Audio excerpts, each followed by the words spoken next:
قبل وأتوا به متشابها ولهم فيها أزواج مطهرة وهم فيها خالدون۔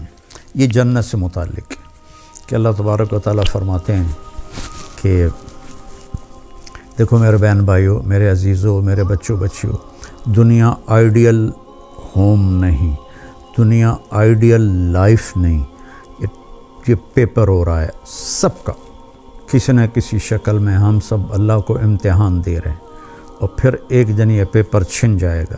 جیسے امتحان دیتے ہیں تو 3 گھنٹے کا ٹائم ہوتا ہے، تو جو ہی وہ ٹرن ہوتا ہے تو پیپر چھین لیا جاتا ہے۔ ہماری ٹرن ہے موت، موت کے ساتھ ہی ہم سے یہ زندگی کا پیپر چھین لیا جائے گا۔ جو اس پہ لکھا ہے وہ اللہ کہے گا اقرأ کتابک کفیٰ بنفسک الیوم علیک حسیبا، میرا بندہ یہ پڑھ لے پیپر اپنا، یہ سب کچھ تیرا اپنا کیا ہوا ہے، اور تیرا اللہ حساب کرنا بہت جانتا ہے۔ کچھ خوش قسمت ہوں گے جن کے پیپر اچھے ہوں گے، وہ جنت میں جائیں گے، کچھ بدقسمت ہوں گے جن کے پیپر برے ہوں گے، وہ جہنم میں جائیں گے۔ لوگ کہتے ہیں اپنی مرضی کی زندگی گزارو اور مزے کرو، اللہ کی قسم اپنی مرضی کی یہاں کوئی بھی زندگی نہیں گزار سکتا، چاہے وہ سلیمان علیہ السلام کی حکومت کا مالک ہو، قارون کے خزانے ہوں۔ یہ دنیا کا ڈیزائن ہی ایسا ہے کہ اپنی مرضی ٹوٹتی رہے گی، ٹوٹتی رہے گی، ٹوٹتی رہے گی۔ یزید بن عبد الملک 3 بر اعظم پہ حکمران تھا، عبد الملک کا بیٹا، اس کے بعد ولید آیا، اور اس کے بعد سلیمان آیا، پھر حضرت عمر بن عبدالعزیز رضی اللہ عنہ آئے، پھر عبد الملک کا بیٹا یزید آیا۔ تو وہ ایک دن کہنے لگا کون کہتا ہے کہ بادشاہوں کی زندگی مزے کی نہیں ہوتی اور وہ اپنی مرضی کی زندگی گزار نہیں سکتے؟ میں آج کا دن مزے سے گزاروں گا اور اپنی مرضی سے گزاروں گا، اور حکم دیا کہ محل کے دروازے سب بند کر دو اور مجھے کوئی خبر نہ سنائی جائے، حکومت کی، بغاوت کی، کسی چیز کی مجھے کوئی خبر نہ سنائی جائے۔ اور اس کی ایک باندی تھی حبابہ، وہ بہت حسین تھی، تو اس کو وہ لے کر اپنے محل میں بیٹھ گیا کہ آج کا دن میں حبابہ کے ساتھ مستی کروں گا۔ تو باتیں کرتے کرتے اس کو اپنی گود میں لٹا لیا، اور انگور پڑے تھے تو ایک دانہ اٹھاتا اور اس کے منہ میں ڈال دیتا، وہ اس کو کھا لیتی، پھر دوسرا دانہ اٹھاتا اس کے منہ میں ڈال دیتا، اس طرح کی ایک مزے کی شکل بنی۔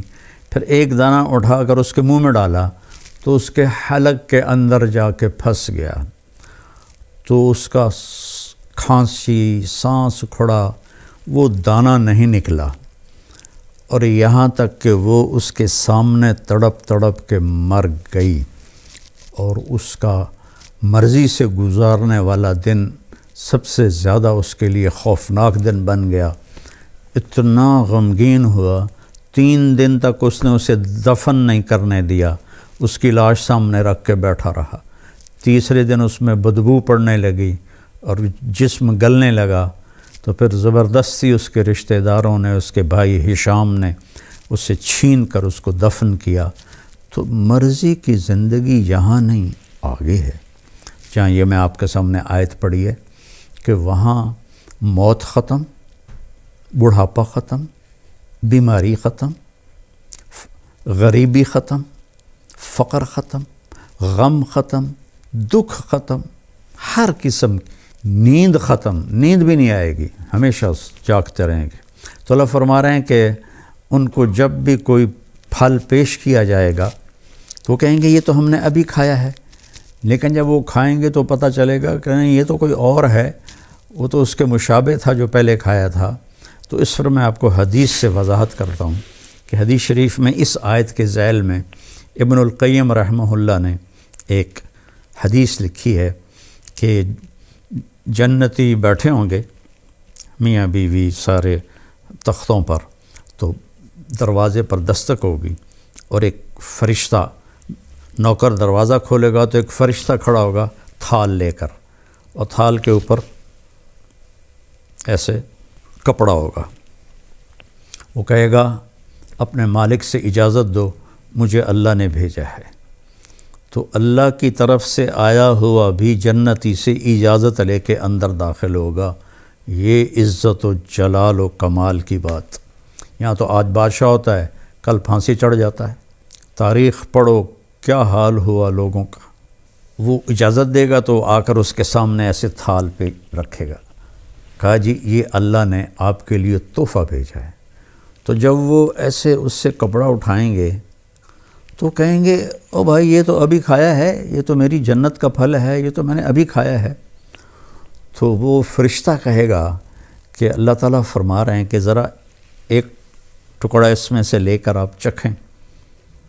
تو بیگم صاحب بھی بیٹھی ہیں، میاں صاحب بھی بیٹھے ہیں، تو وہ اس کو کاٹنے کی تو ضرورت نہیں پڑے گی، وہ ہاتھ لگائیں گے وہ کٹ کے ہاتھ میں آ جائے گا، اس کو منہ میں ڈالیں گے. بیگم نے بھی ڈالا، خامن نے بھی ڈالا. تو اگر میرے نبی نے فرمایا اس کی جنت میں، یہ آگے میں مثال کے طور پر عرض کر رہا ہوں، اگر اس کی جنت میں 10 کروڑ قسم کے پھل ہیں، ویسے تو کروڑوں شروڑوں کی وہاں کوئی گنتی نہیں ہے، لامحدود ہے، مثال دے رہا ہوں، اگر اس کی جنت میں 10 کروڑ قسم کے پھل ہیں، ہر پھل کا ذائقہ مزہ الگ ہے. ہم ابھی افطاری میں چاٹ بنے گی، ہر گھر میں بنے گی، تو جب وہ 4 5 6 چیزیں ملتی ہیں تو وہ ذائقہ ہی کچھ اور ہو جاتا ہے، مکس ہو جاتا ہے. تو جب وہ اس کو منہ میں رکھیں گے تو ان کی جنت میں جتنے پھل ہیں ہر پھل کا ذائقہ الگ الگ الگ اس ایک لقمے میں اللہ انہیں محسوس کروائے گا. اور پھر آواز آئے گی وَأُتُوا بِهِ مُتَشَابِهًا، میرے بندے یہ اس کے مشابہ تھا، یہ وہ نہیں تھا جو تم کہہ رہے تھے. اور پھر مزے کی بات اس سے اگلی کہ دنیا کی سب سے بڑی نعمت عورت ہے مادی نعمتوں میں، اور عورت کے لیے سب سے بڑی نعمت مرد ہے مادی نعمتوں میں. تو یہاں ہم سب پیشاب پخانے میں بھرے ہوئے ہیں، ہر ایک کے ساتھ پیشاب بھی لگا ہوا ہے، پخانہ بھی لگا ہوا ہے، بیماری بھی لگی ہوئی ہے، موت بھی لگی ہوئی ہے، بڑھاپا بھی لگا ہوا ہے. تو وَلَهُمْ فِيهَا أَزْوَاجٌ مُطَهَّرَةٌ، تمہاری بیویاں ہوں گی پاکیزہ، نہ وہاں کوئی حمل ہوگا اور نہ وہاں کوئی ولادت ہوگی، اور نہ بڑھاپا آئے گا، نہ رنگ بدلے گا، نہ روپ بدلے گا، نہ جوانی ڈھلے گی، نہ غم سے پریشانی آئے گی، نہ ڈپریشن ہوگا، نہ انزائٹی ہوگی. خوشیاں خوشیاں، پاکیزہ، خوشبودار.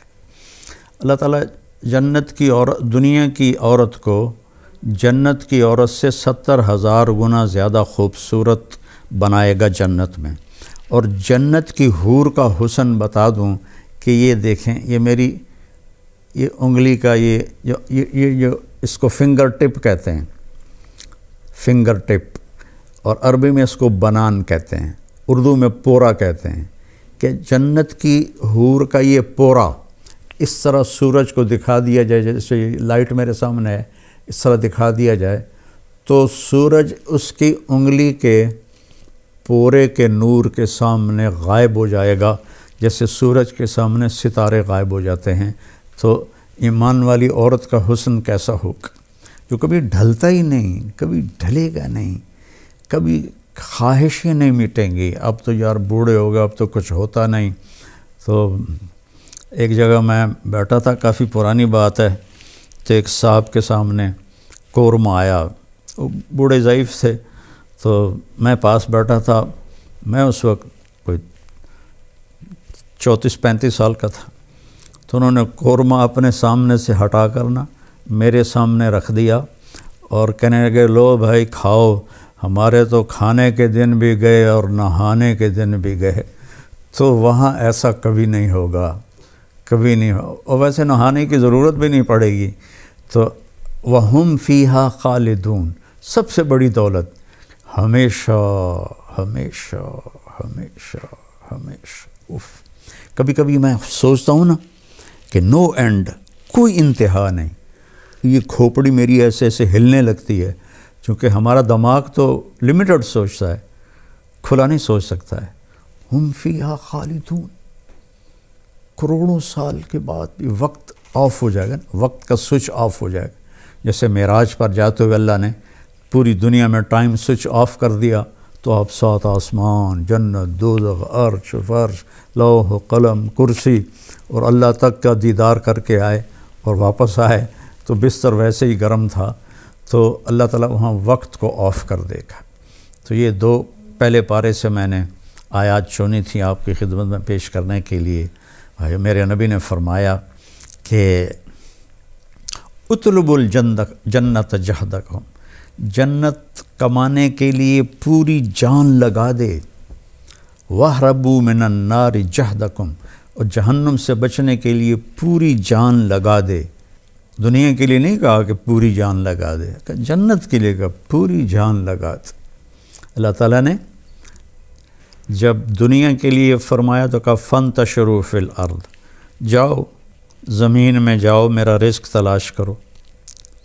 نماز کے لیے فرمایا فَاسْعُوا إِلَىٰ ذِكْرِ اللَّهِ، نماز کے لیے تیزی سے آؤ، تیزی سے آؤ، بھاگ کے آؤ نماز کے لیے۔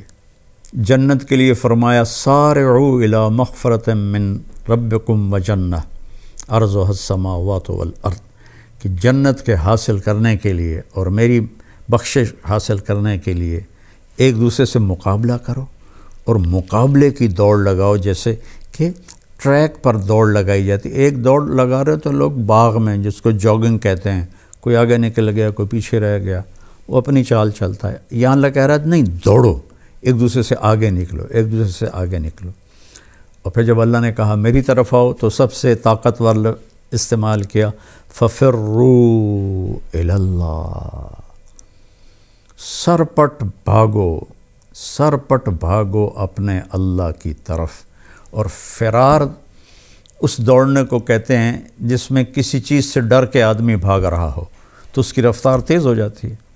تو اللہ تعالیٰ کہتا ہے میرے سوا ہر چیز تمہارے لیے مصیبت ہی ہے، ان سب سے جان چھڑا کے بھاگو اللہ